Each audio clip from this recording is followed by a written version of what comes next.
Қайырлы күн баршаңызға достар. Сіздермен бүгін менің каналымда өте жұмсақ флюшкенің рецептімен бөлісетін боламыз.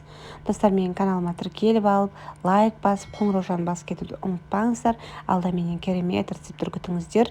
Мінекей, ең алдымен бізге жылы сүтіміз керек болады, бір кеседей. Оның үстіне бір кесе жылы суымызды құйып, 3 ас қасық қантымызды салып алатын боламыз.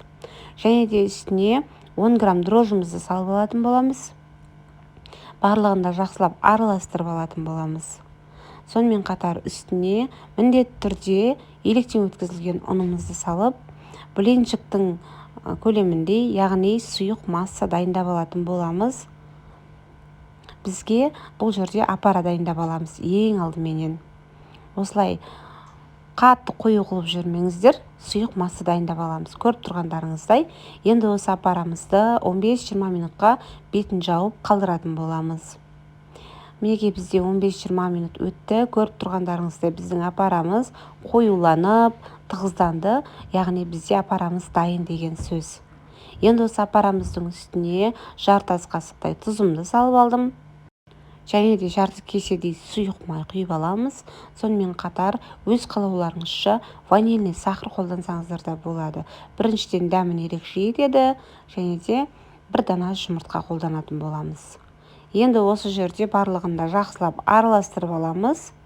Сонымен қатар үстіне електен өткізілген ұнымызды салып, тағы да өте жұмсақ қамыр дайындап алатын боламыз. Қамырларыңыз жұмсақ болғаны жақсы, булочкаларыңыз да жақсы көтеріліп, өте жұмсақ болып шығатын болады. Мінекей, қолымыздың көмегіменен илеп, жұмсақ қамыр дайындап алыңыздар. Енді осы қамырымызды 1-1,5 сағат көлемінде ашуға жіберетін боламыз. Мінекей, көріп тұрғандарыңыздай, қамырымыз өте керемет болып көтеріліп, ашып шықты. Енді осы қамырымызды жақсылап қайтарып аламыз. Сосын дастарханымыздың үстіне қамырларымызбен форма жасауға дайындап алатын боламыз.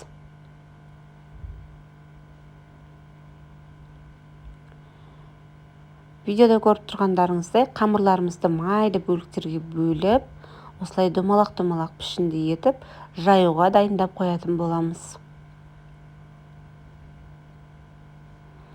Көлемін өз қалауларыңызша жасасаңыздар болады, үлкенірек қылып, немесе кішірек қылып жасасаңыздар да болады. Мінекей, мен барлығында осылай жасап шықтым. Енді осы қамырларымызды жақсылап жайып алатын боламыз. Қатты қалың қылып жүрмеңіздер, жұқалау болғаны жақсы. Достар, менің каналыма тіркеліп, видеома лайк басып, осы видеоны қолдап кетулеріңізді сұраймын. Алда керемет рецепттер күтіңіздер, және де қазақша каналдардың дамуына өз үлестеріңізді қоса отырыңыздар. Мінекей, қамырымызды жайып алып, оның үстіне ең алдымен сұйық майымызды жағып аламыз. Сосын 1 шай қасықтай қант салып, жақсылап орап аласыздар. Тығыздау етіп орай беріңіздер. Енді осы ораған қамырымызды 2 бүктеп, бір-біріне қарата отырып, ортасынан пышақпен кесіп аламыз. Сонда бізде жүрек пішінді тәрізді осылай формамыз дайын болады. Яғни флюшкеміздің формасы дәл осындай болуы керек. Ал достар, сіздерге түсінікті болу үшін тағы да екінші қайтара көрсетіп жатырмын.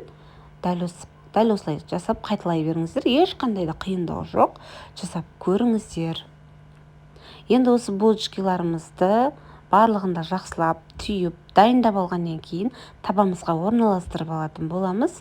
Табамызға орналастырып, үстіне жұмыртқамыздың сарысын өз қалауларыңызша мак сепсеңіздер де болады, бірақ міндетті түрде жұмыртқа жағып алатын боламыз. Жұмыртқасын жағып болғаннан кейін осы қамырларды міндетті түрде 10-15 минутқа көтерілуге қалдырсаңыздар, тіпті керемет болып шығады.